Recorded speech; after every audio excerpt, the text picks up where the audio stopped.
told my husband.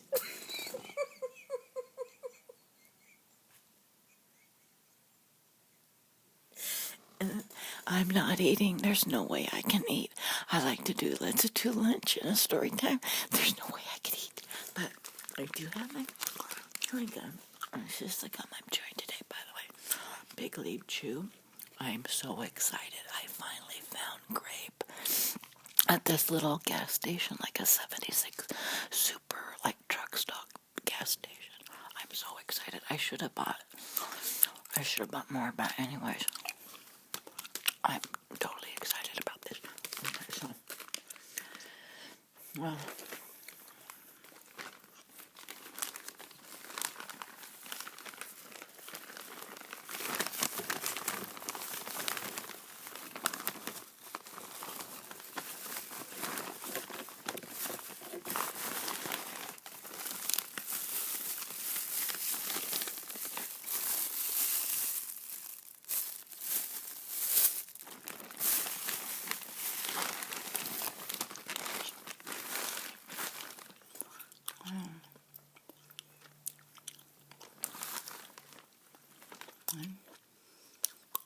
I was hoping to find one of those teeny tiny little, those little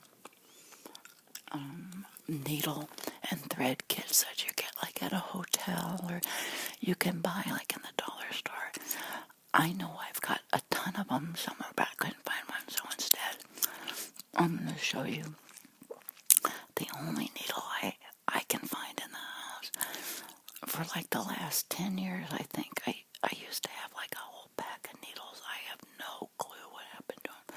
So if I lose this one needle, I'm out of luck.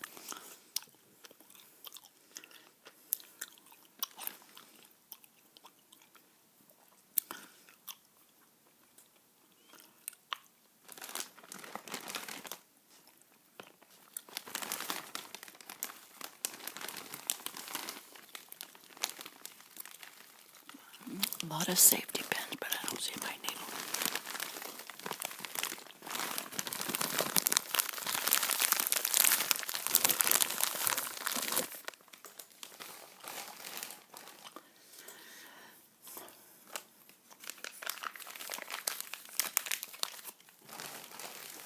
Okay, so the first needle story involves my husband and my daughter, and I wasn't even home that day.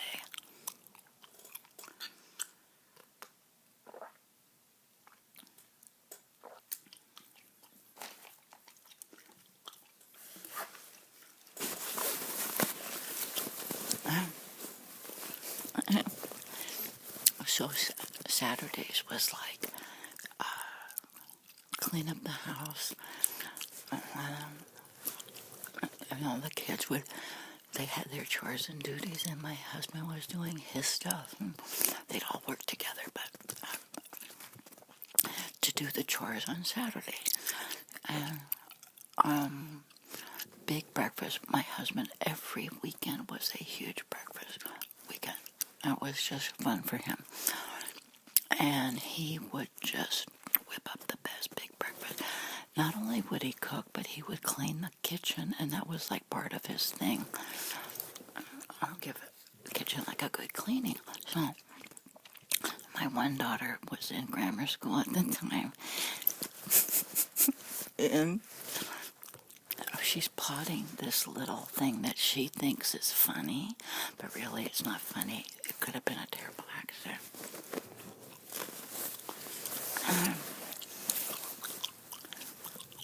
So they're doing chores and having conversation. And my husband, like he always does, mentions to my daughter to get the newspaper. This was back in the days when the daily newspaper was a big, fun experience for both of my husband and myself. So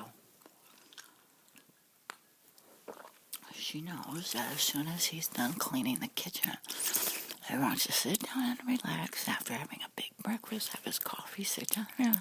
She knew his favorite little spot on the adjoining TV room. So she's plotting this, she, she doesn't know how she's going to do it, but she did it really good. My husband would always wear, he never wore a shirt like when he was working, but he used to wear these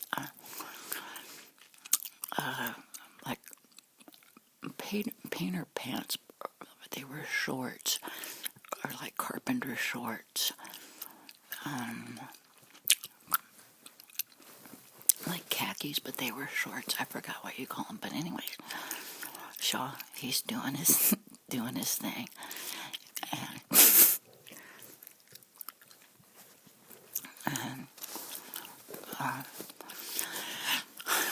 so anyways, they're having a good time with that. The other daughter is just sitting on the other couch. She's more the passive one. She would never think of such a thing to do to her father. So she's knowing in her head that any second now our dad's going to sit down to enjoy the paper. So she has the paper there. She has the table cleared. He's going to run over his cup of coffee. And she, in the meantime, had somehow, I don't know how my husband didn't suspect this. Oh my gosh, I wish I had seen it. She somehow situated a needle in the cushion that he was going to sit on. I have to ask her again exactly what did she do. Maybe there was a blanket or something, because we always cuddle up on the couch with blankets and pillows. I'm going to ask her exactly. But somehow it seemed like she propped up a needle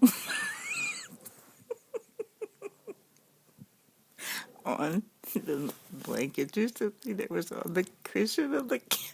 And she said he was exhausted.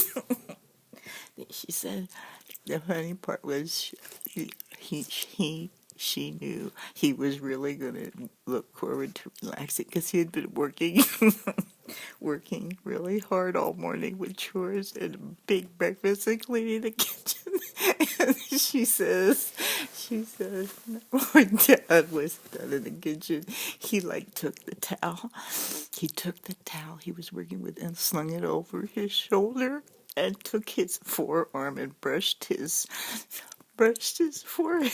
I said, whoa, I'm sweating here. I need a break. So he goes to sit down. Well, then she brings his coffee over on the table. And I says, okay, you got the paper. He goes to sit down. My daughter says,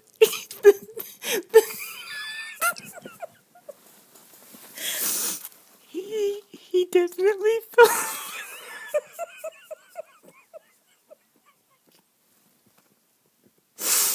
felt the needle on.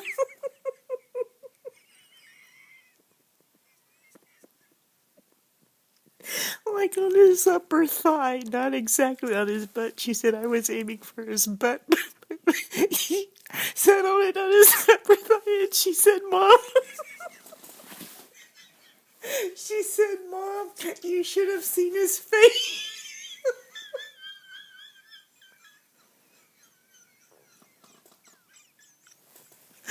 She said, you should have seen his face. And he got up and again he says, what was that? And he asked my daughter, because my daughter was sitting on the other part of the couch. It was like a love seat couch. It was leather. And I think that's why he was confused. What was that? And he sees my daughter laughing her head off. He said, what was it? And he was kind of mad because it really hurt. And she said she was a little bit scared.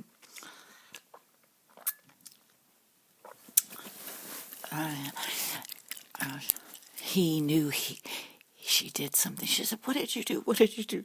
So she got in trouble. Not big trouble. She says, I guess my husband says, you can't do that to people. Somebody can really get hurt. And I think he said something to the effect that if that needle ever broke off, bloop.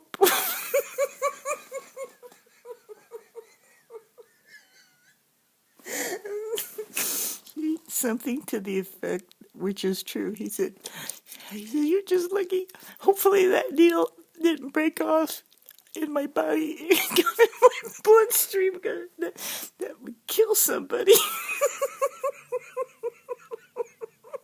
So my daughter said she got a little nervous, and she went to check the needle to make sure the needle didn't break.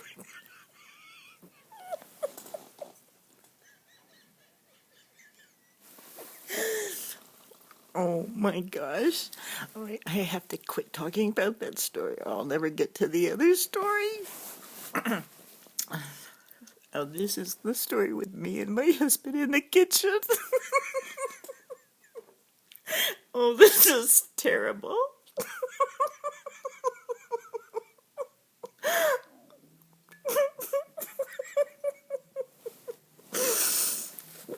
My gosh. Okay, so that was my daughter. That was like maybe 25 years ago or something. And this one was probably 15 years ago. Not quite 15 years ago. And I've always been big on supplements and health products and stuff. So I'm trying to remind him about vitamin A. He wears glasses, and reminding him vitamin A is good for your eyes, but he wouldn't eat carrots, and he's not a health nut. So I was giving him these little supplements, beta carotene supplement, and it's a little orange, like a dark orange capsule, which is safer than vitamin A because it's water soluble. And you can't overdose on beta carotene, but you can overdose on vitamin A. So we're in the kitchen. We're all dressed up for a park outing. He has on his nice, brand new white tennis shoes.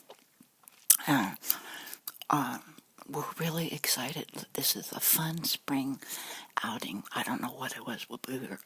We were kind of rushing because I remember telling him, I said, "Here, you have to have your vitamins before we go." So he's just kind of not liking it anyways, but he's doing it.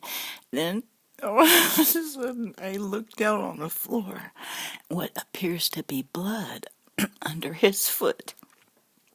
And I looked down. I said, "Oh my God, your foot is bleeding." And everywhere he stepped was because I had like a pretty big dose of beta carotene. Plus, I put two of this gel. It was a gel tab. So, if you're familiar with what a gel tab is. So apparently, because of the heat, the moisture had gotten together, so the gel tabs were kind of stuck together, and he stepped on both of them. I didn't know he stepped on. I thought it was a bull, but I said, "Oh my God, look, your foot is bleeding." He says, "How can my foot be bleeding?" I'm like, "Where are my shoes?" I said, you stepped on a needle."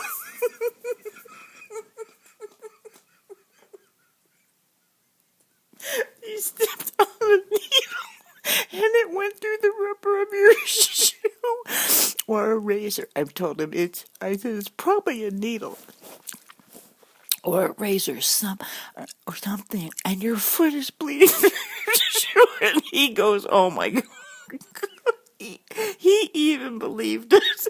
I'm telling you, I believed it. He believed it. So he starts walking on to go sit down. And he goes walking to go sit down as if there really is a needle under his shoe. And it comes to find out there was no needle.